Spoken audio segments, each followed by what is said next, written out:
So students, we're continuing with the chapter Long Walk to Freedom, and right now what is Nelson Mandela doing? He is thanking all the leaders who had brought about independence, who laid down their lives, who made the supreme sacrifice. And right now he feels he has a great responsibility to live up to the expectations which those great leaders might have from him, right? So he does tell that great leaders like them will never be there again, because it is in those difficult circumstances that such great leaders are born, in such trying, difficult circumstances. So he mentions the name of all the leaders whom he is grateful to. Perhaps it requires such depths of oppression to create such heights of character. Yes, so can we just look at this line, and I want all of you to understand this very, very clearly. It requires such depths of oppression. What is oppression? It's to dominate someone, to control them, and in such a way to take away their dignity, their respect. Yes, so it requires such depths of oppression to create such heights of character. So when the people are, they're controlled, they're dominated, and it is during such circumstances, he said, that the heights of character are formed. Depths of oppression, the deepest depths of oppression. That how can they, like control them? How much can they torture them? How much are they going to take away their dignity, their self-respect, their freedom? And it is in such difficult circumstances, heights of character are revealed. People are able to rise to the greatest height. My country is rich in the minerals and gems that lie beneath its soil. But I have always known that its greatest wealth is its people, finer and truer than the purest diamond. So yesterday we were discussing about South Africa, and it is known for its abundant natural resources. Right? And yes, what does he tell us? He tells us that it is not the minerals, it's not the resources which are abundantly available, which make my country rich. It is the people there. It's the quality of the humans there. It is how strong they were in these difficult circumstances, and they were able to rise to the occasion. They will rise like with that great strength, with that determination, with that courage to bring about a change in their country. Yes, so it is people who make a nation strong. So in the future, when you people are brave and you do so many things for your country, that is what is going to make our country richer and stronger. So as long as we have faith in our people, that no matter what the circumstances, our people are not going to give up. They're going to fight, they're going to be determined, they are not giving up hope, and they're going to show immense courage. Then only there is hope of change, of growth. And here it does talk about all the leaders, and he says much more important than the resources and the wealth which are found abundantly in the continent, in his land. What is more important? It is human beings. They are the true wealth. Yes, we all agree with this, don't we? Yeah, we do agree with it, that it is absolutely correct. Yes, yes, we do.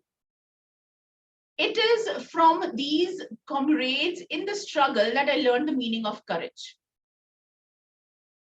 Comrades in the struggle, comrades, his fellows, his friends who were there in the struggle with him, and he's learned the true meaning of courage. Time and again, I have seen men and women risk and give their lives for an idea.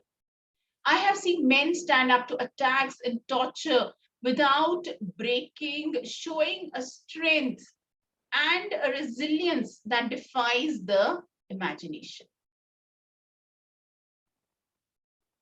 I learned that courage was not the absence of fear, but the triumph over it. The brave man is not he who does not feel afraid, but he who conquers that fear. Such beautiful lines he has written, and he is there talking about his comrades his friends, his companions who were there in the struggle with him. And he has seen them risking their lives for an idea. What was the idea? The idea was equality. The idea was dignity. The idea was respect. We can relate this idea with our struggle for freedom and how our leaders, how our heroes, they gave up their lives. And so many of them were together fighting under such difficult circumstances. So we can think of that, right? We can relate with that. I have seen men stand up to attacks and torture without breaking. How strong they are. Men of such great character. This is what he's talking about. Showing a strength and resilience that defies the imagination. That even the imagination, you can't even imagine how strong these men were. That they had this ability. It is not only, facing difficulties, but to bounce back once again. They've been tortured, they've been treated so badly, but no, they did not break, they did not give up. They had the courage to come back and face the difficulties, right? So here he says, what is true courage? What is it according to him? It is not the absence of fear, but the triumph over it. What could those people do according to him? Yeah, torture them, separate them from their families, put them in prison. And what more could they do when they've already taken their dignity away? So when they have lost that fear, these people become courageous. So courageous people, they're not the ones who are not afraid. They are the ones who have conquered their fear, right? And the brave man, he says, is one who has conquered that fear. That he knows what being afraid is, but he has conquered it. He has overcome that feeling, right? No one is born hating another person because of the color of his skin or his background or his religion. So when I look at this, now let's just look at these lines over here. How does society create this hatred among us? As children, we all are there, enjoying our childhood, enjoying our innocence, and we don't differentiate between people, right? But as we grow older, what happens to us that we change? What is it around us that brings about this change? That we start hating someone because of their color, hating someone because of the family they belong to, hating someone because of the background, right? Or having, you can say our prejudices towards us. So how does it happen? We're not born like this. What creates this? It's our society, it's the circumstances, it's the environment in which we grow, which makes us behave differently towards people. And this is what he has to say.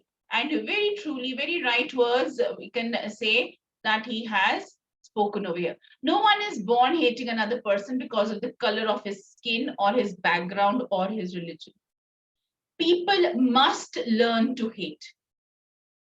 So people are taught how to hate, right? So we are there as we grow up, we have some, thoughts, they're kind of thrown into our minds.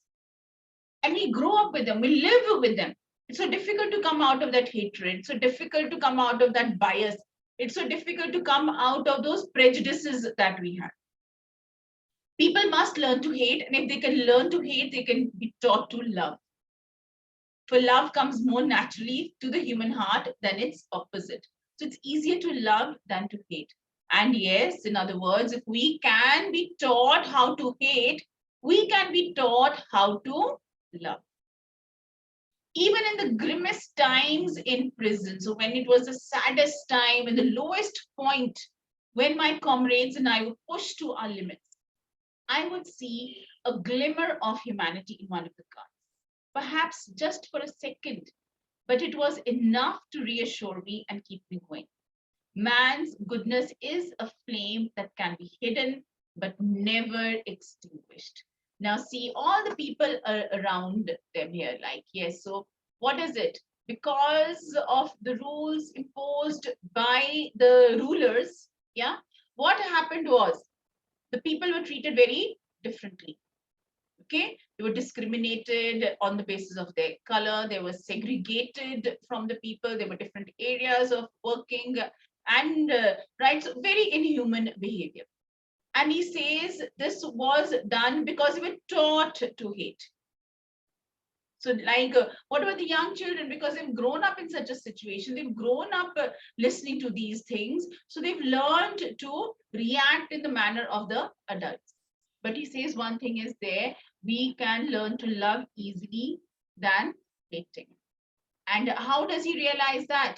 When he was in the prison, the guards out there, and they would also have that glimmer of hope in their eyes, that kindness would be there in spite of the most difficult situation that he was in.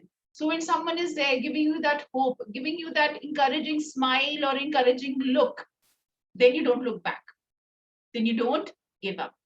So he says that yes, even though we were taught, these people were taught to hate, but still that kindness was there in their heart. Is this clear? Till here, is it clear? Any doubts, anybody? Yes, class? No one has any doubts? So can we go to the questions? Let me see how much you've been reading. What do the military generals do? How has their attitude changed and why? What did the military generals do? Before the ceremony, before the inauguration, what did they do? They came and shook hands with Nelson Mandela. And why did they do that? They were showing their loyalty towards him. And he's very surprised that a couple of years ago, these were the same people who had put him to prison. And now they are supporting him because the government has changed. It's a new rule. Why were two national anthems sung? Yes, why were there two national anthems? One was the old one and one was the new, right? And that is why, so the people were not very clear with the words, but with time they would learn the anthems. That is why there were two anthems there.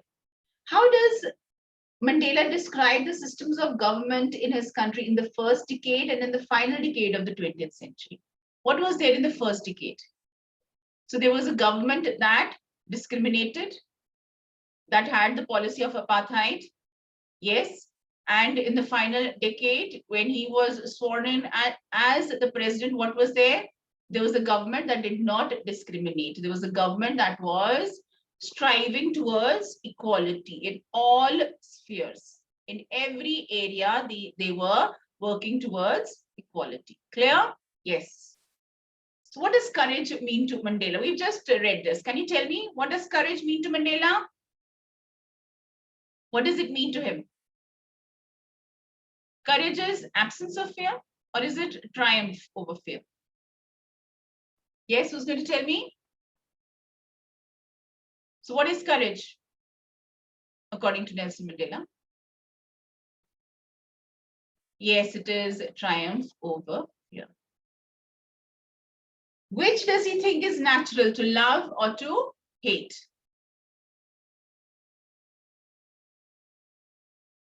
Yes? What is natural to us? It is loving. And we are taught how to hate. So we should take that hatred out of our minds and we should take that hatred out of our hearts. Yes, to love is natural. Absolutely correct. Yes, so let's move on to, I think this will be the next part. In life, every man has twin obligations. Obligations to his family, to his parents, to his wife and children. And he has an obligation to his people, his community, his country. So we are obliged towards them. We have our duties towards them. We have a responsibility towards them. One is towards our family, right? And of course, in our family, we all there, the parents, wife, children, and then we have towards our country. That is to our fellow citizens, to the community, to the country. Yes. So we have these obligations. So please remember, this is a very, very important question here. So what are the obligations that we have, right? The two obligations which Nelson Mandela talks about. One is towards our family and the other is towards our country. Yes. So in a civil and humane society, Each man is able to fulfill those obligations according to his own inclinations and abilities. So where the society is equal, where people are treated equally,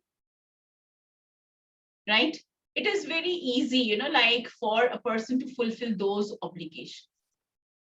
But in a country like South Africa, it was almost impossible for a man of my birth and color to fulfill both of those obligations. So in other places, he says it's very easy for people to fulfill their duties towards their families and towards their country. But in a country like South Africa, it's quite difficult. He says it's almost impossible for a man to work for his country as well as his family. Yes, do you think we fulfill our duties towards our family and our country? If we have obligations, are we fulfilling them? Yes?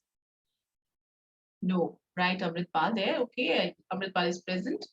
Yes, we are there, right? We are more concerned about ourselves. We are not concerned about others, and we are not concerned about our community. We're not concerned about the country. And he is there. He's saying that, see, in South Africa, it was different because of the situation there, because of the government there, because of the circumstances there.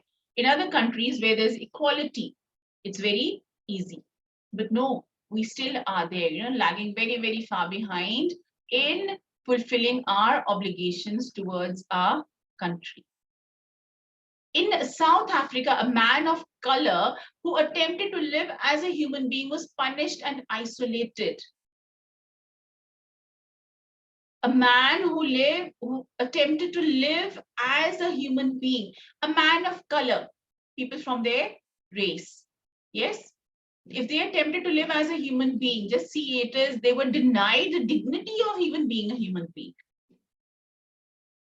In South Africa, a man who tried to fulfill his duty to his people was inevitably ripped from his family and his home and was forced to live a life apart, a twilight existence of secrecy and rebellion. So if a man of color tried to live as a human being, he was punished, he was isolated. And if he wanted to work for his people, he wanted to work for the dignity of the people, the equality of the people, then he was separated from his family. A twilight existence of secrecy and rebellion. किसी को पता ही नहीं कि वो कहाँ पर है. He had to live away from his family. If he wanted to work for his people, if he wanted to work for his country. I did not in the beginning choose to place my people above my family. But in attempting to serve my people, I found that I was prevented from fulfilling my obligations as a son, a brother, a father, and a husband. Why did this happen to him? So first of all, he said, yes, I did not place my people above my family. But when I started caring about my people, I could not fulfill my duties as a son. Why was this? Because he was in secrecy, he was in rebellion, he was far away from his family. Otherwise, yes, he would be put to prison and he would not be able to work for his people. I was not born with a hunger to be free. I was born free. So this is everybody's right. Yes, we are all born equal, we're all born free, and we are all born loving and caring about each other. We don't have that hatred in our hearts.